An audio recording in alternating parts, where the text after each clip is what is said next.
बुद्धि का धन। किसान और राजा का इनाम। प्राचीन काल में एक राज्य था जिसका राजा बहुत ही न्यायप्रिय और बुद्धिमान था। वह अक्सर लोगों की परीक्षा लेता था ताकि राज्य के सबसे चतुर और गुणी लोगों को पहचान सके। राजा का अनोखा प्रश्न। एक बार राजा ने अपने दरबार में एक घोषणा करवाई, जो कोई भी मेरे इस प्रश्न का संतोषजनक उत्तर देगा कि दुनिया का सबसे बड़ा धन क्या है, उसे मुंह मांगा इनाम दिया जाएगा। यह घोषणा सुनकर दूर दूर से धनवान, ज्ञानी और पंडित आने लगे। एक धनवान सेठ आया और उसने कहा, महाराज, दुनिया का सबसे बड़ा धन सोना और चांदी है। इनसे हर खुशी खरीदी जा सकती है। महाराज, सबसे बड़ा धन शक्ति और शस्त्र है। इनसे दुनिया जीती जा सकती है। महाराज, सबसे बड़ा धन ज्ञान है, क्योंकि ज्ञान से सब कुछ प्राप्त किया जा सकता है। राजा ने सबकी बातें सुनी, लेकिन किसी भी उत्तर से वह पूरी तरह संतुष्ट नहीं हुए। गरीब किसान का आगमन। कुछ दिनों बाद दूर गांव से किशन नाम का एक गरीब पर बहुत ही समझदार किसान दरबार में आया। उसके कपड़े फटे हुए थे, लेकिन उसकी आंखों में आत्मविश्वास था। महाराज, क्या मुझे भी आपके प्रश्न का उत्तर देने की अनुमति है? जरूर, कहो। तुम बताओ, दुनिया का सबसे बड़ा धन क्या है? किशन ने दोनों हाथ जोड़कर कहा। महाराज, दुनिया का सबसे बड़ा धन बुद्धि है। राजा ने पूछा, यह कैसे?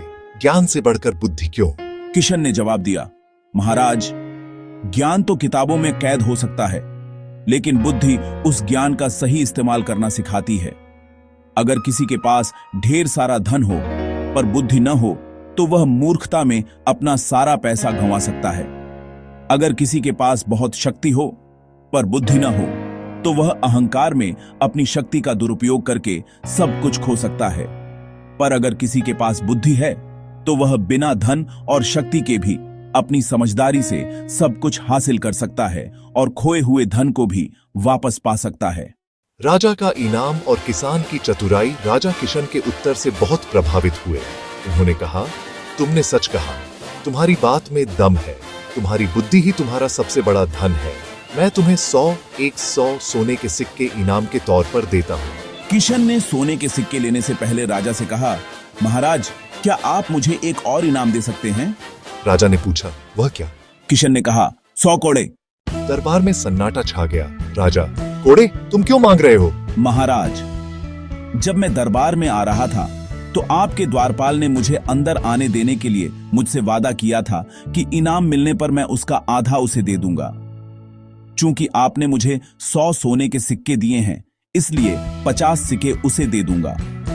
लेकिन अब आपने मुझे 100 कोड़े भी दिए हैं, तो मैं चाहता हूं कि मेरे हिस्से के 50 कोड़े आपके लालची द्वारपाल को दिए जाए, ताकि उसे सबक मिल सके कि लालच का फल क्या होता है। कहानी की सीख, मॉरल ऑफ द स्टोरी। राजा किशन की बुद्धि और ईमानदारी से बहुत प्रसन्न हुए। उन्होंने द्वारपाल को दंडित किया और किशन को 100 सोने के सिक्के देकर राज्य के एक महत्वपूर्ण पद पर नियुक्त कर दिया। सीख, असली धन वह नहीं जो तिजोरी में बंद है, बल्कि वह बुद्धि है जो हमारे मस्तिष्क में है। यह कभी खत्म नहीं होती और सही समय पर इसका इस्तेमाल करके हम दुनिया की सबसे बड़ी दौलत और सम्मान हासिल कर सकते हैं। ऐसी ही कहानी सुनने के लिए हमारे चैनल हौसलों की राह को सब्सक्राइब करें और बेल आइकॉन दबाना ना भूलें, जिससे हमारी सभी वीडियो की नोटिफिकेशन आपको मिलती रहे।